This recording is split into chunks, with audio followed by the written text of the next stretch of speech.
फानी दुनिया छॾे विया उन्हनि जे रूहनि खे पेश कयोसीं। ख़ुसूसतन शहीद अली मुराद साईं बाबा खे जो सवाब पेश कयोसीं। ओ मौला इमाम हसन हुसैन जो वास्तो थी ऐं मुझे इमाम सज्जाद मौला इमाम ज़ैनुल आबिदीन अलैहिस्सलाम जो वास्तो थी। शहीद अली मुराद पढ़ियो कलोड़ो साईं के क़यामत ताईं करीम आका जो पाड़ो जन्नतुल फिरदौस में कचहरी पाड़ो नसीब फरमा। ओ मौला अॼु साईं जे बारे ते लख सलवात थी आ। साईं जे शहज़ादन साईं अली खान पढ़ियो साईं जे दरिया खान साईं जी ग़ुलामी ख़ैर पंहिंजी बारगाह में ख़ैर उहद जबल जेॾो लिखण क़बूल फरमा।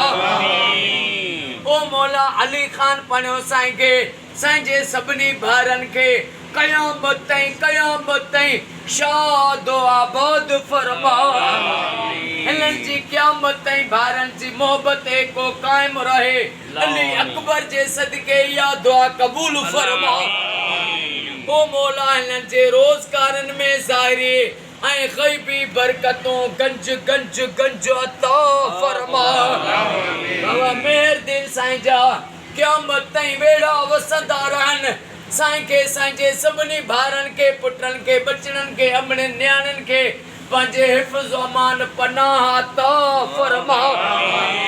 आका जी काली कमली जो वास्तो तिन्हनि खे हर मुश्किलात खां मुश्किल कुशा जे सदके क़यामत ताईं पनाह ऐं निजात अता फरमा। मोहम्मद सजन साईं बाबा के सेहत ऐं वॾी हयाती ऐं रोज़ी गंज अता फरमा। मोहम्मद अयाज़न साईं के सेहत ऐं खिज़री हयाती ऐं रोज़ी में ज़ाहिरी ग़ैबी गंज अता फरमा। ओ मौला जेके भी दुआ में अॼु हथ खयूं वेठा असां सभिनी जो बेड़ो तार। जेके भी पढ़िया हिन दुआ में शरीक आहिनि अम्मा ज़ैनब जो वास्तो थी सभिनी जा बच्चा घर क़यामत ताईं आबाद फरमा।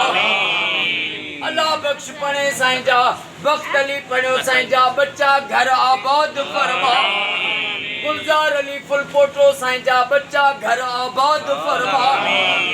असांजे जमात जे निगरान साईं अरबाब अली के सेहत ऐं वॾी हयाती अता फरमा। महबूब जी सारी उम्मत के फिरके वारियत खां बचा। हर सुन्नी जे घर हर शिया जे घर हर वली जे दरगाहुनि ते लख सलवातूं थियनि इहा दुआ क़बूल फरमा। जेके भी बीमार आहिनि उन्हनि सभिनी खे सेहत अता फरमा। बे औलादनि खे औलाद अता फरमा। बेरोज़गारनि खे रोज़ी अता फरमा।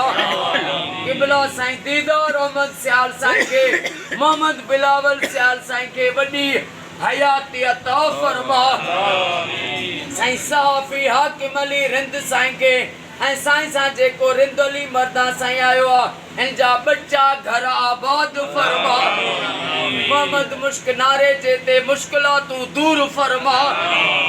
इन्नल्लाह व मलाइकतहु युसल्लूना अलल नबी या अय्युहल्लज़ीना आमनू सल्लु अलैहि व सल्लिमू तस्लीमा। अल्लाहुम्मा सल्लि अला सय्यदना व मौलाना मुहम्मदिन निल्लज़ी अवल नूरहु व आखिर ज़हूरहु व रहमतल लिल आलमीन वजूदहु ला इलाहा इल्लल्लाह मुहम्मदुर रसूलुल्लाह। नारे हैदरी।